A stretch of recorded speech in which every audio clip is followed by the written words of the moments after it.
Sometimes humans stand at the very peak of achievement, like when they invented languages or penicillin. Incredible work and undeniable proof that they are the most impressive, interesting creatures in the world. Other times, they are dumber than worms and flies. This is not hyperbole. For instance, the vast majority of humans consider Desmond to be a very attractive individual, despite the fact that he would have made an abysmal partner, and he was an even worse father. For any purpose where attraction was relevant, apart from solitary moments of shame in locked rooms, Desmond was the worst candidate imaginable. The flies especially understood this very well. If Desmond approached, they would leave the vicinity immediately. They did this with any human, of course, but it still counted as a victory here. Even the worms, ambivalent as they were toward him, had a better read of the situation than the doe-eyed humans. Apparently, all it took to be attractive to them was soft, flawless mahogany skin, sultry almond eyes, and luxurious, easy hair with dreamy curls. Plus money, fame, and a town named after you. The point is that it didn't make any sense. Regardless of whether or not it made sense, it was the truth, and Desmond knew it all too well. He was in front of his mirror, his fourth favorite place to be in the entire world, halfway through his second hour of preening when the doorbell for his penthouse went off. It was an odd time for it. Desmond didn't expect company before 9 a.m., let alone at 5:30. As far as Desmond was concerned, there were only 3 groups of people who called this early. Beggars, taxmen included, criminals, beggars included, and taxmen, criminals included. His default response for each group was the same, one hand firm on the grip of his revolver, ready to draw at any second, creeping slowly toward the door. It was overblown. Only 2 people had ever made attempts on his life via door-knocking, plus a couple accidents. Desmond must have known this, but he didn't particularly seem to care as he went from behind one sofa to another. This imagined persecution made him feel very important. He took long enough responding that the mystery caller knocked again. There was only one thing Desmond liked less than attempts on his life, and that was being told off. A second knock, to his mind, was the equivalent of saying, "Why are you so slow?" And nobody would speak to him that way. He abandoned all pretense toward stealth and stormed up to the peephole, where he saw a scrawny young man, barely an adult, looking anxiously from side to side. He wore a plaid button-up that clashed horribly against his slacks and tie, but complemented his eyes decently well enough. The entire package was hastily, poorly done, like a gift wrapped in coarse brown paper and allegedly held together by a mother's love. Desmond hated this kind of person more than any other. They thought of themselves as dreamers and hopefuls, but all they knew was mud and grime. It showed in the way they presented themselves. They knew nothing of dignity or society or any of Desmond's more elevated pursuits. Here was a beggar, but maybe not a criminal or a taxman. "Whoever you are, go away!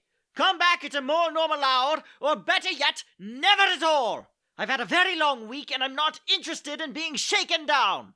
For Desmond, a very long week meant that he'd had to spend it at his 5th vacation home instead of his 4th, and that one of his meals had come from a patty pope, which he viewed as the least horrifying of the world's fast food grease traps.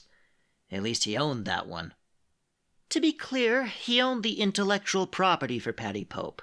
He also owned most of Desmond's franchise locations by virtue of owning the city as a whole, but most of the other big names had refused to sell their trademarks, and instead of going to war with them, he'd convinced himself that he wasn't interested in buying. Restraint. It's Ian, sir, from Verminhurton. "Ex-Verminhurton, if you please," Desmond responded curtly, "and you're about 12 hours early."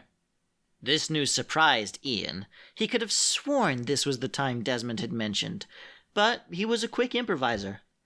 Punctual, sir. I thought you'd prefer it this way, but if you're not ready. Wait! Desmond's mind was moving at 1,000 miles an hour. Ian was ridiculous for coming this early. That much he could see. But it was difficult to wave this particular brand of ridiculousness away because it came from a place of conscientiousness.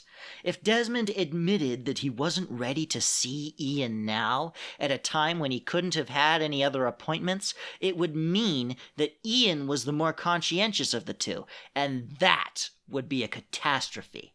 At the same time, he had another hour and a half before he was to be finished with his preening. To him, this was a disaster. I respect your dedication, he finally said, and so I will let you speak to me. But your error cannot go unaddressed. You may not lay your eyes on me. Just stand out in the hall and think about what you've done as we talk. Yes, sir. Now, Desmond said, steepling his hands in front of his chest as he started to pace, by your coming here, I take it that you'd much rather be employed than unemployed. That's right, sir. You see, my father... And that means, Desmond interrupted, you're willing to atone for this awful oversight of yours. Over the years, people had come to Desmond with a number of sob stories, and he could tell from the first few words whether or not they would be useful to him. A story about a young man caring for his father might have had its place somewhere, but not from Ian. Atone? You heard me, boy. Congratulations, you've found yourself new employment. Since you insist that someone must have sent those rats as a prank, you're going to help me find out who it was. There were plenty of cameras on that house. You'll go through all the footage, find the identity of the criminal, and then bring it to me. We'll take further action from there. Your pay will be half of what it was at Vermanhurton, until you can show me the barest level of competence. How does that sound? Half? But that's... Too generous, I know. You can thank me in an hour and a half once your hallway probation is finished. What Ian had meant to say was that it was nowhere near enough. His father was in the hospital with a severe neurodegenerative disease, and the cost of care was already chewing through the vast majority of his wages. On half that, he wouldn't be able to afford the bills even if he spent absolutely nothing on himself. Their health insurance, also owned by Desmond, had done what any good insurance company does and made itself completely useless.